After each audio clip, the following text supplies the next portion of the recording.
A dive on a coral reef can leave you dazzled by the sheer number, variety and beauty of the fish. There may be as many as 500 different species on a single Caribbean reef.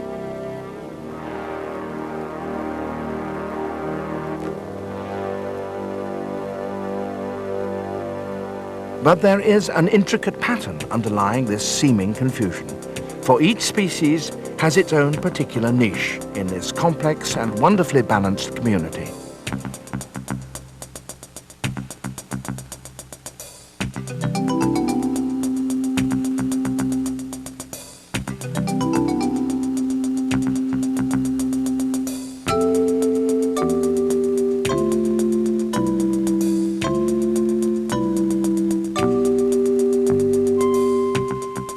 Fish watching becomes much more interesting once you understand their behavior. You can then begin to follow their interactions, their feeding and courtship patterns, their territorial displays and survival techniques. Even a quick glance will tell you a lot about the lifestyle of a fish you may never have seen before.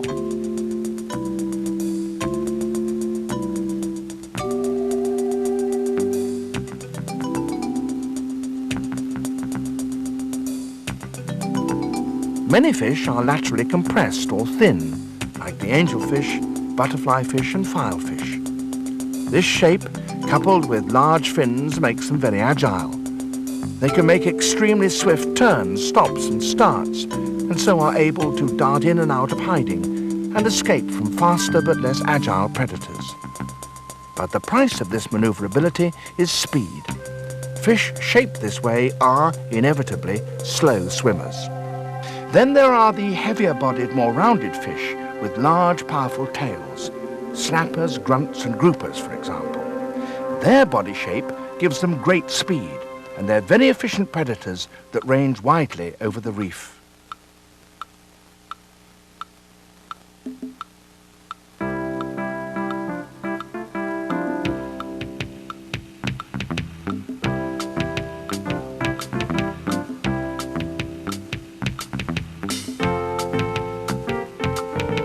Trunkfish and porcupine fish have box-like or globular bodies which are extremely difficult to propel through the water.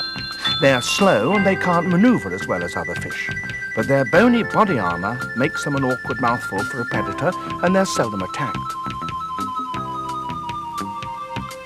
Most bottom dwellers, like flounders and rays, are flattened dorso-ventrally. Most of them don't have swim bladders, which enable fish to swim at different levels in the water, and they remain for most of the time on the bottom. When you're watching fish, noting the shapes of their bodies and fins, also check out the way they feed. Take a close look at their mouths. Some fish, like the butterfly fish, trunkfish or pipefish, have small pluckers with which they bite off bits of coral or pluck out the soft polyps. Angelfish, parrotfish and others have powerful crunching jaws that they use to grind up coral. Groupers, barracudas and snappers have long, sharp teeth.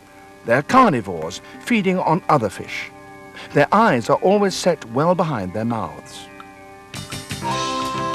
Bottom feeders, like goatfish and stingrays, have demersal mouths, that is to say, mouths that face downwards. They're also equipped with special sense organs that enable them to forage through the sand.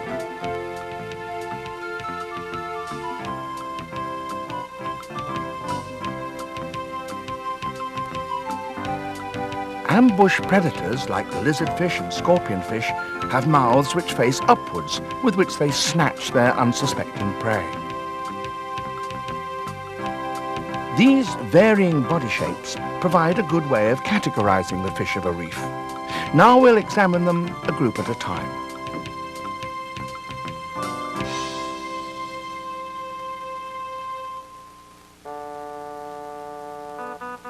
Angelfish are among the most beautiful of all fish on the reef. There is the French angel with its golden highlights. The spectacular queen angel with its corona spot on its forehead and blue over its eye.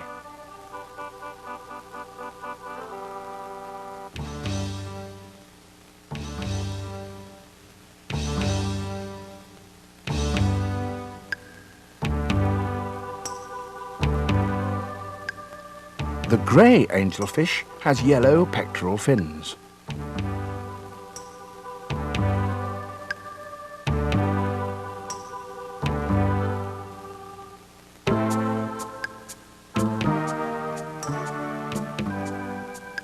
And the rock beauty has a similar vivid yellow, but on its tail and the front of its body.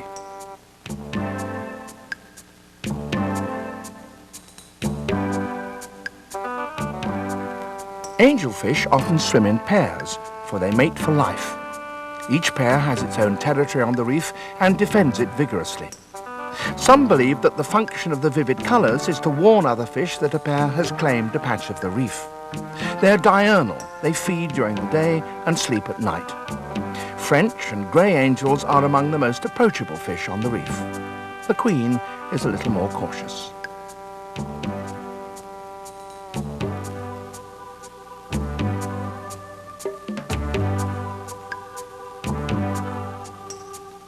The rock beauty angelfish is normally quite timid. It rarely ventures far from a coral head. This one is unusual in showing little fear of the camera.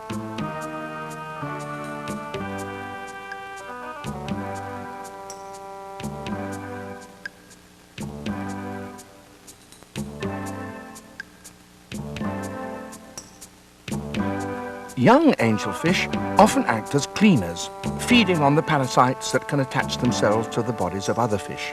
This is a young French angelfish which has 3 vertical stripes on its body. These will disappear when it matures. Such juvenile coloration may prevent adults from trying to court a young fish before it's ready.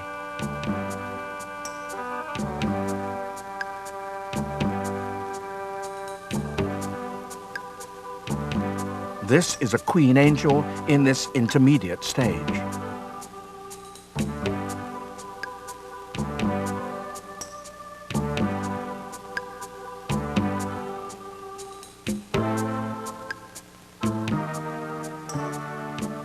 Notice the bands around the face. This one already has its corona spot.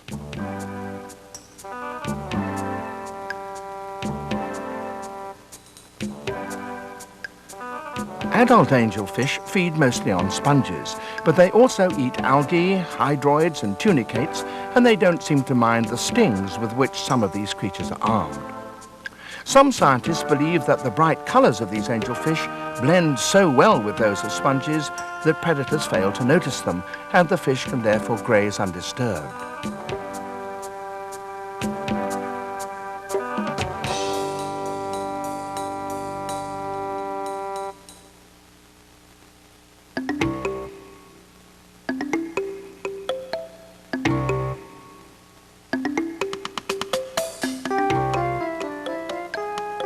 Where you see one butterfly fish, you will usually see 2, but rarely more. Butterfly fish pair at an early age and remain together for life. The 2 are usually inseparable, following each other across the reef. The spot fin butterfly fish, one of the most attractive of the whole group.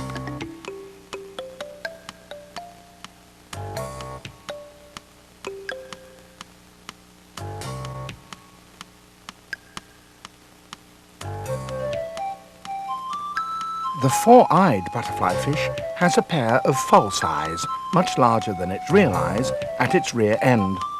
This may be a deflection device, confusing predators and causing them to attack the tail and not the more easily damaged head. Sometimes couples will double date as they swiftly dart along the reef.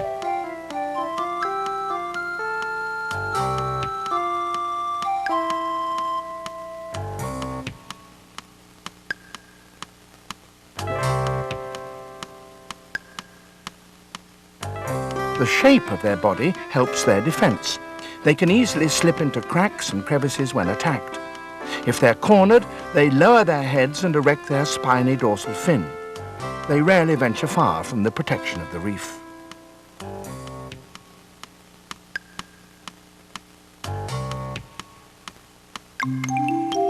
The banded butterfly has stripes that conceal its eyes, again perhaps to the confusion of predators.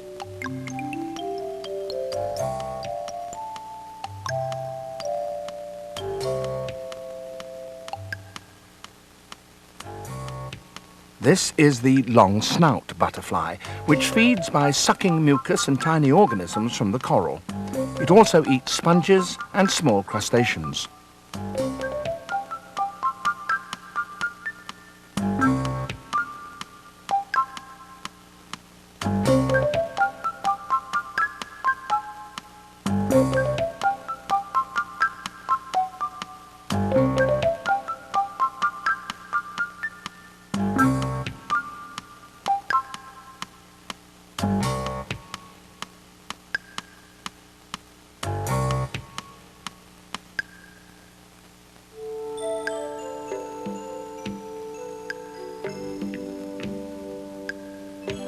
Filefish and triggerfish also have laterally compressed bodies. Filefish, this is the white spotted, get their name from their skin, which is very rough. Sailors in the old days would dry these skins and use them as files or hang them by the galley stove and strike matches on them. Filefish also tend to swim in pairs.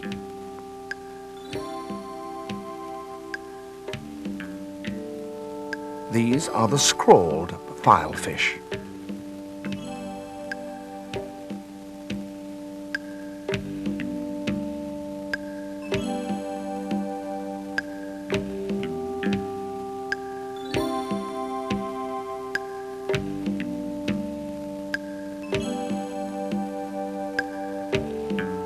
The white spotted filefish may be a solid orange or grey-brown 1 minute, and then, as you watch, develop its white spots. This colour-changing ability enables it to disappear before the confused eyes of a predator. They're not good swimmers and rarely use their tails.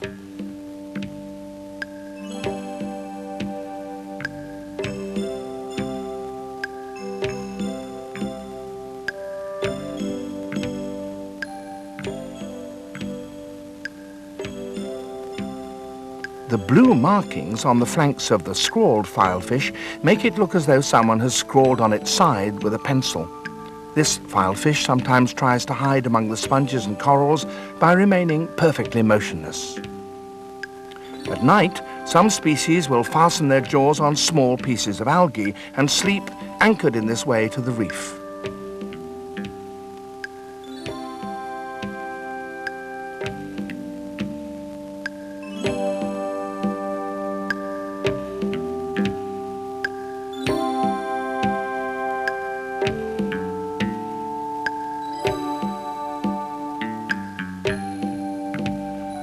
Triggerfish move their fins in a very distinctive way.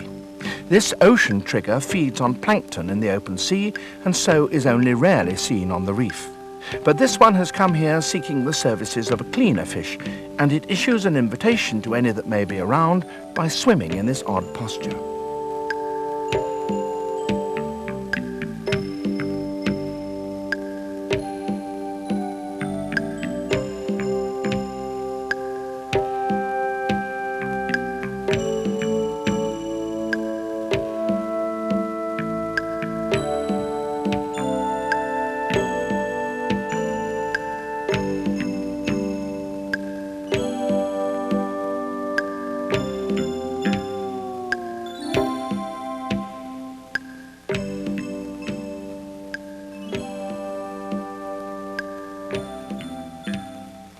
This species, with neon blue borders on its body, is the black durgan.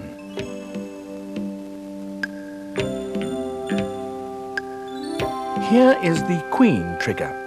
Triggerfish are all slow swimmers, so they've had to develop other ways to protect themselves. When one is spooked or frightened, it darts into a hole and erects a large spine just in front of its dorsal fin, which is locked into place by another sliding spine or trigger. It's then virtually impossible to get the fish out of its hole.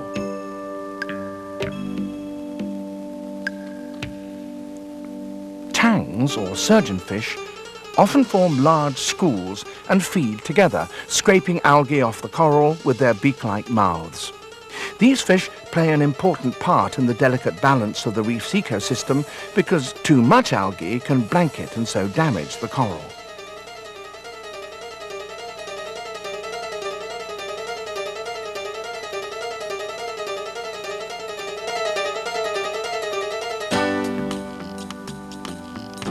fangs can be very aggressive if threatened. At the base of the tail, its presence emphasized by a colorful spot, is a flattened spine like a switchblade that flicks out when they're attacked.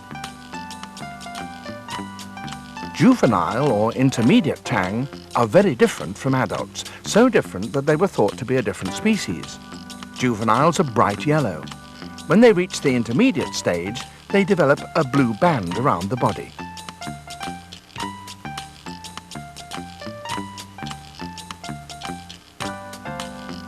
Damselfish may be small, but they're very bold and courageous. This is a three-spot damsel. They're extremely territorial and farm their small patch of reef. Here is a tricolour damsel.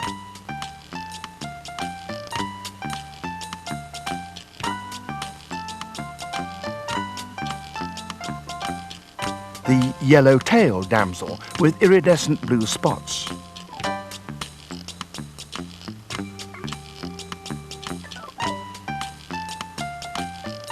Sergeant Majors, another kind of damsel.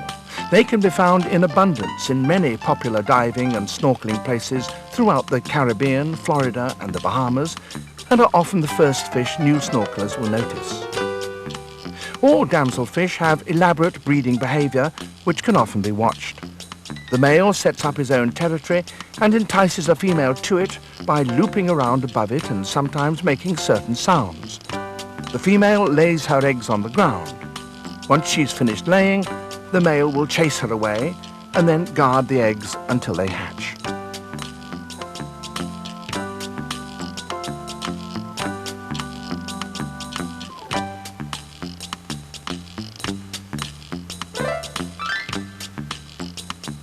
Chromis also belong to the damsel family. This is the blue, and this the brown.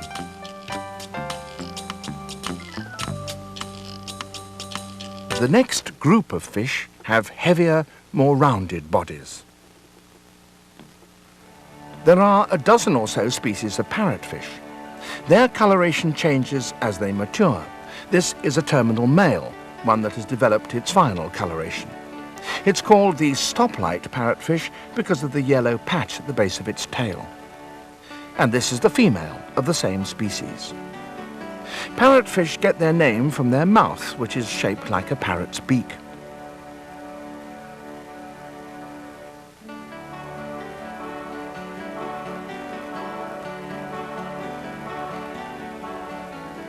The terminal male queen parrotfish. These vary considerably in size. Some of the mature females grow particularly large, change sex, and then become active males. This is an adult female queen parrotfish.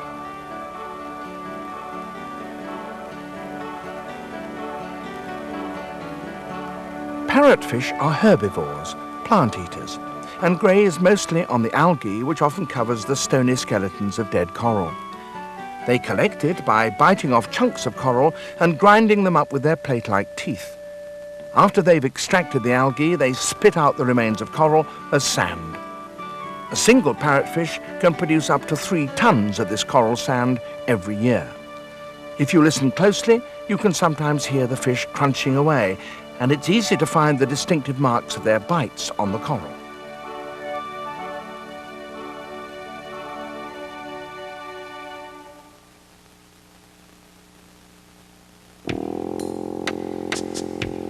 One of the largest fish families is that of the grouper.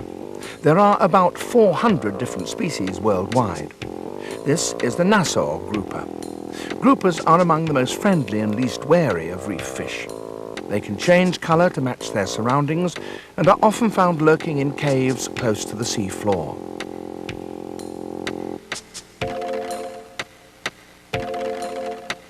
The family includes the tiger grouper, seen here, the jewfish, which can weigh up to 800 pounds, and the much smaller conies, graysbys and hinds. The large, powerful tail and heavily muscled, rounded body enable the tiger grouper to attack at speed.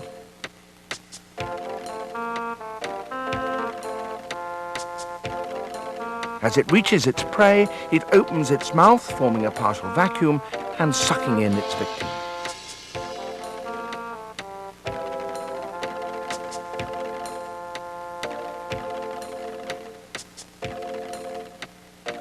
All groupers have complex sex lives. Each individual, if it reaches adulthood, is a female and produces eggs. Then, later in life, it may turn into a functional male.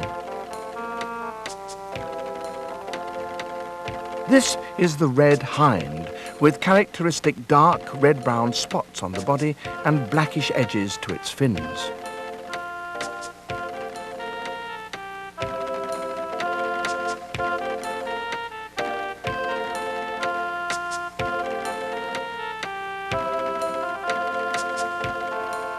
The Graysby can be identified by 3 or sometimes 4 particularly large black spots below the dorsal fin. This fish can also change its colours to match its surroundings and at times is easily confused with the conies.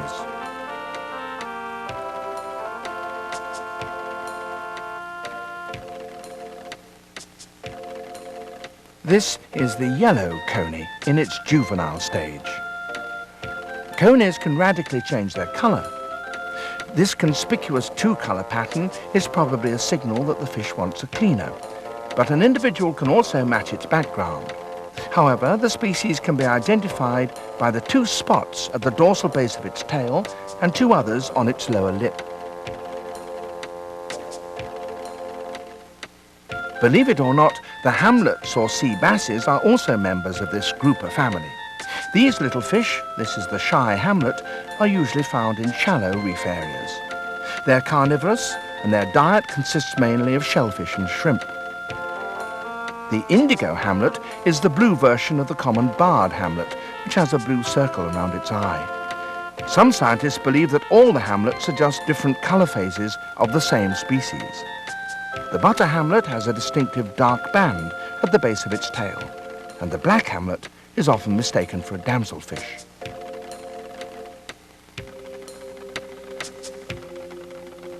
Grunts are usually found in schools, hovering around coral heads, often elkhorn coral. This is the French grunt. They're called grunts because of the noise they make when they grind their teeth together. It's quite audible even to a human diver because it's amplified by the fish's air bladder.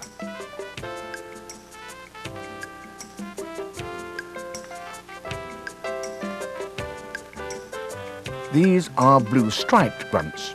Schools of more than 1,000 grunts have been seen. The groups break up at night when the fish swim away from the reef to feed.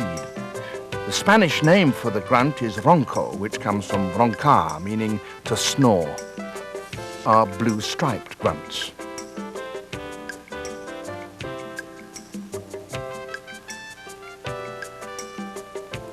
These grey members of the family are called margates. Most grunts have a bright red interior to their mouths, which they display during kissing, when a pair will face each other open-mouthed. Why they do so is still uncertain.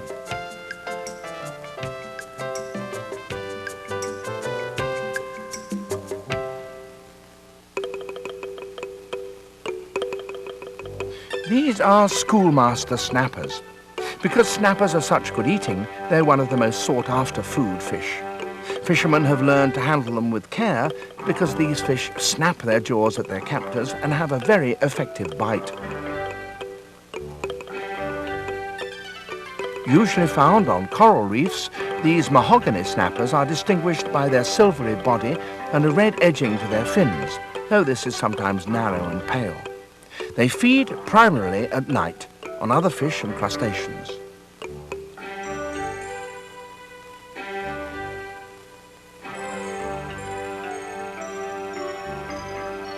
This is a schoolmaster snapper. Like all snappers, it has a triangular head and a slightly notched tail. The schoolmaster may also have pale bars on its side.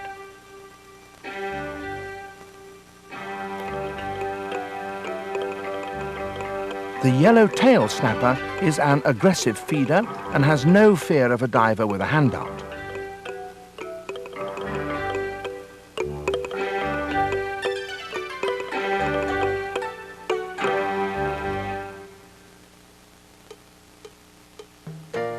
Soldier fish tend to hide within the reef during the day and only become really active at night. The black bar soldier fish is snub-nosed and easily identified by the dark bar just behind the head. Its downturned mouth and large eyes give it a sad look. Its colour varies with the environment and the time of day. The large eyes of the long-spined squirrelfish help it to find its prey in the darkness. Its sharp dorsal and anal spines doubtless deter predators. Squirrelfish are very vocal, making chirps, quacks and squeaks, but the meaning of its sounds is not yet known.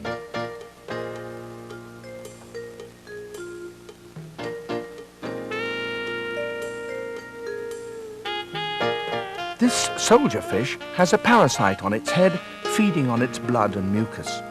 Fish parasites are very precise in their requirements, and this one, a species of isopod, a kind of crustacean, always selects soldier fish and always attacks at the same place.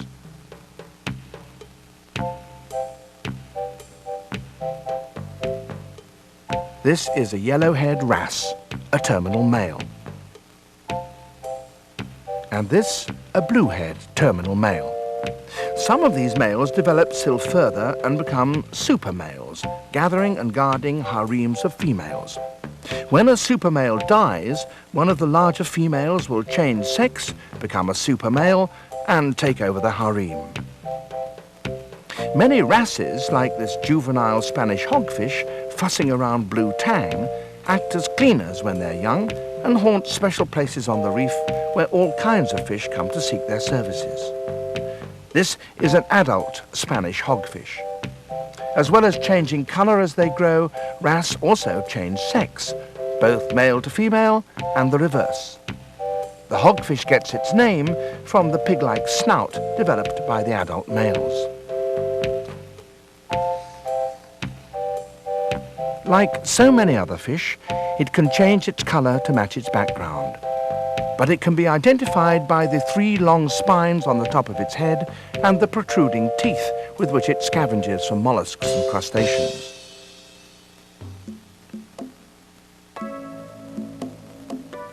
The goatfish uses its long barbels to search for food. It can feel and taste with them. Once it finds food, such as crustaceans and worms, it sucks them up. Sometimes these fish bury their entire snouts in the sand as they forage. The yellow goatfish is distinguished by a broad yellow stripe running from eye to tail. They mate by swimming together in looping circles close to the surface of the water.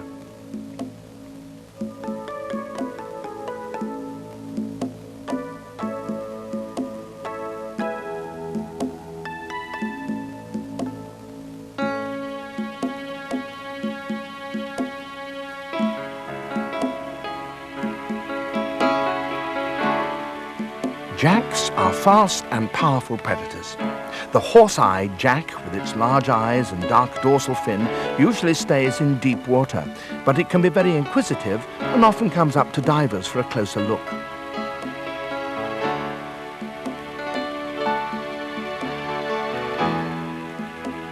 The bar jack is the most common of the jacks.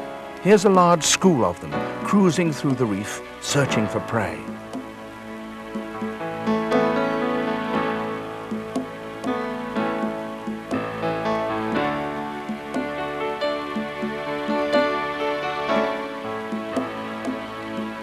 Most jacks are schooling fish that feed by making fast attacks on shoals of smaller fish, such as these silversides taking refuge in a wreck.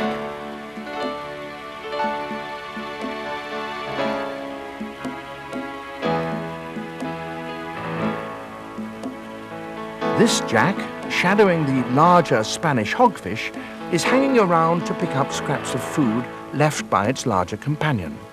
Such a regular arrangement is known as commensalism, and when jacks are feeding in this way, they tend to adopt a brown colour.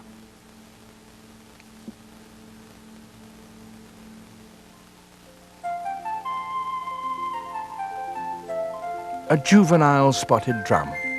This species is very territorial, but also very secretive, hiding under ledges or in crevices during the day. The juvenile of another species, the jackknife, also looks very like this, but the drum can be distinguished by the black spot on its snout. As the two species grow, their difference becomes plainer, for the drum develops many more spots on its dorsal and tail fins, while the jack remains purely striped.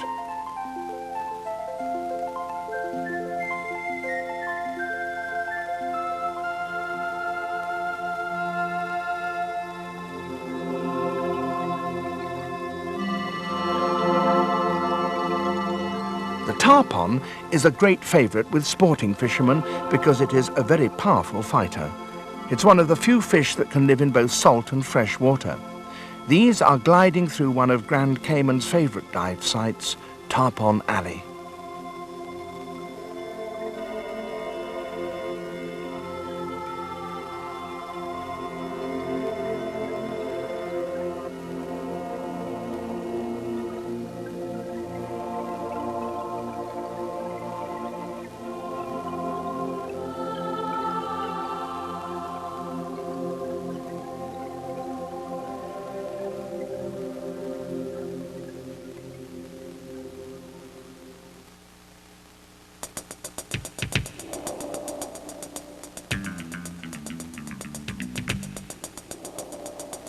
The barracuda has been called, aptly, a missile with fangs.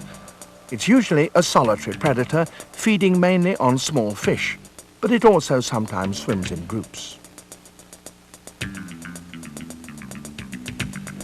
Barracudas have a bad reputation, but it's really undeserved.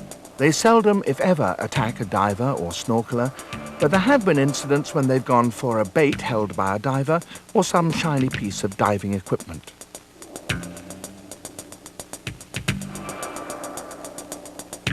A barracuda rarely grows over 5 feet, but its jagged teeth and powerful jaws make it a fish to respect.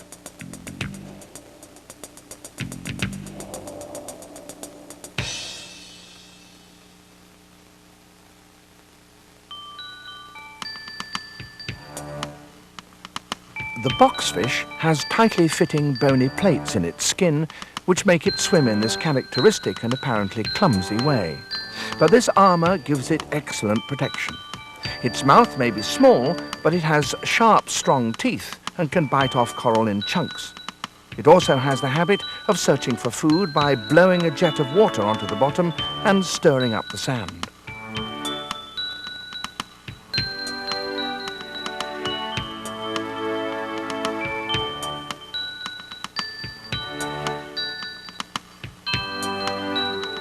This is the honeycombed cowfish, with honeycomb markings on its skin and cow-like horns on its head.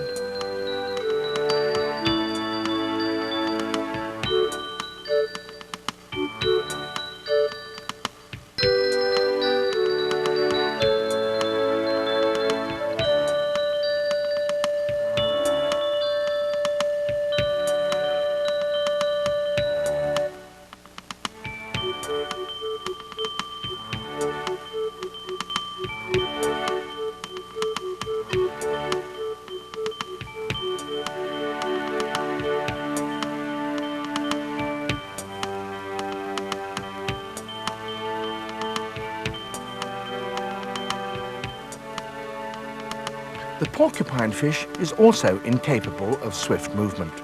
When threatened, it sucks in water and puffs up its body, tripling its size and erecting the sharp spines that at other times lie flat. As a further discouragement to would-be predators, the flesh of some species of puffer contains a deadly poison. Even so, the puffer is a much relished dish in Japan, where it's handled and prepared by special fugu cooks. Some say that the risk enhances the flavour. This is the balloon fish.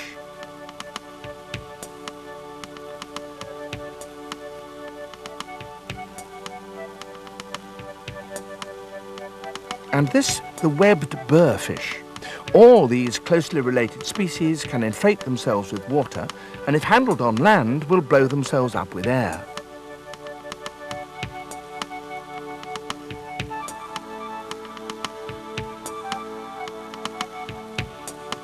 Now let's have a look at some of the dorsoventrally flattened fish that generally stay on the bottom. You have to look very carefully to spot the peacock flounder, for it has particularly effective camouflage. Newly hatched flatfish swim upright like most other fish, but as they grow they change shape. The eye on one side moves round the head and the fish settles down on the bottom on its side. In some species, the mouth also twists upwards.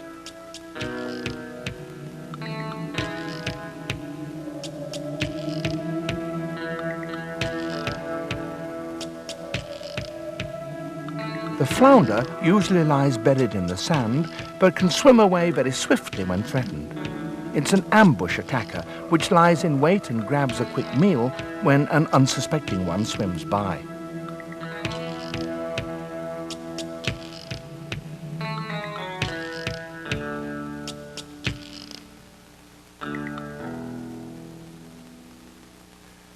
The rays are related to the sharks.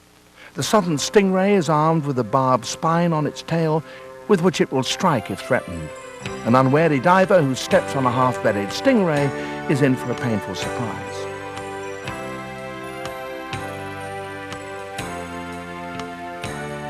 Stingrays feed on mollusks and other creatures that live on the sandy sea floor and have powerful jaws which can crack them open.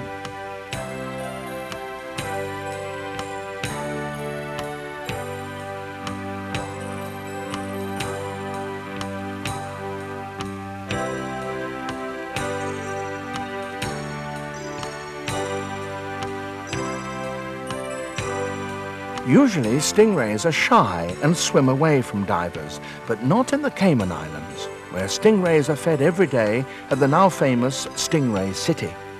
These bold individuals are always glad to see divers and snorkelers if they have a bit of food with them.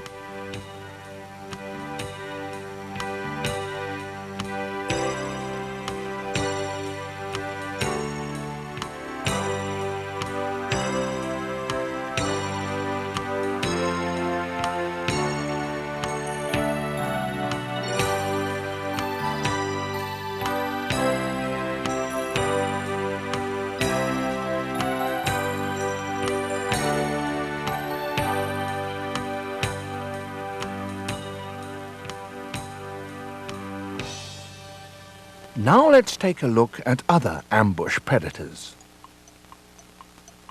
The scorpionfish is a master of disguise. Often it's virtually impossible for either a diver or a fish to spot it.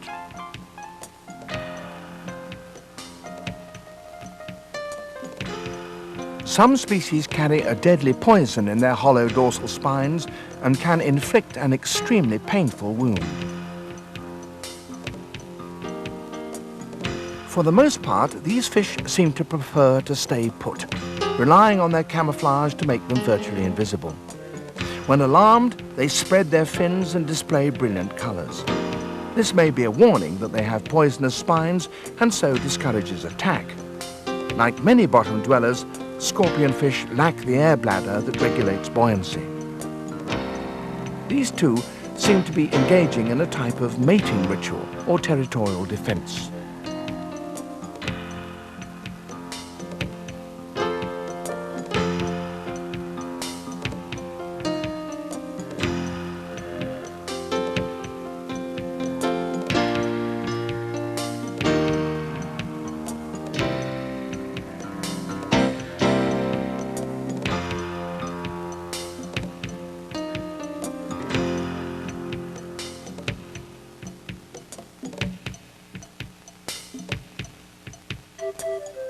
Lizardfish get their name from the lizard-like appearance of their heads. They're also known as sand divers. Like the scorpionfish, one will sit motionless for hours, waiting in ambush until a smaller fish wanders within range.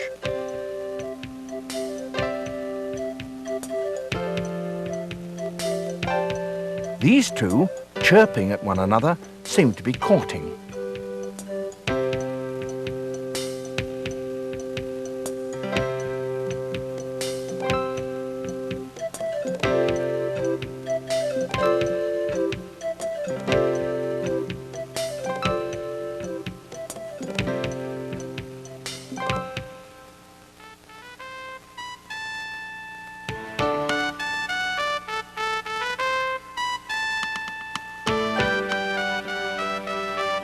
Trumpetfish and cornetfish both have a long, tube-like snout.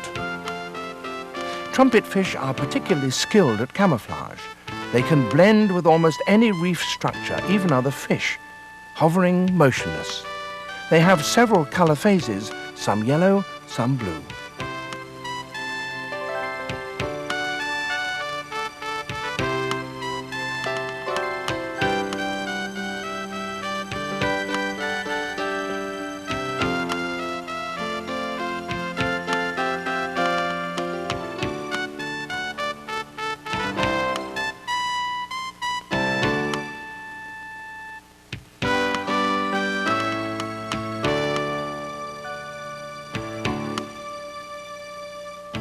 The cornetfish is very similar, but has distinctive blue marks on its body and a long filament extending from the tail fin. It normally slinks slowly along the bottom looking for food, but it can move very swiftly when launching an attack.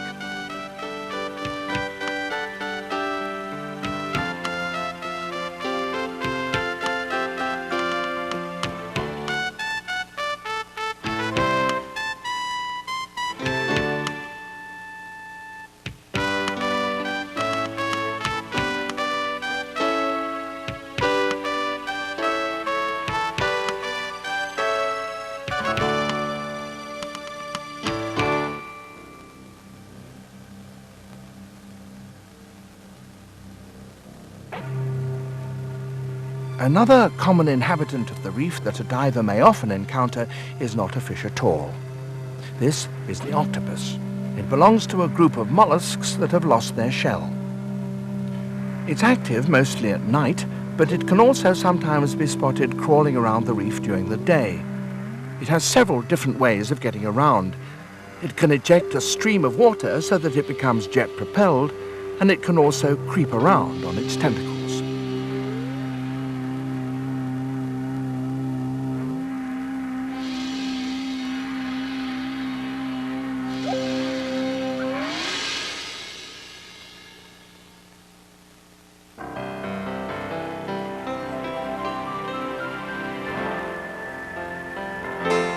Recognizing fish, even if it's only knowing to what broad group they belong, can add a great deal of pleasure to your exploration of the reefs. As you begin to know them, so you begin to know where you might find them and what to expect of their behavior. And very often your curiosity about them will be matched by their curiosity in you. But don't touch the corals, that damages them. And always respect the fragile home of these fascinating creatures.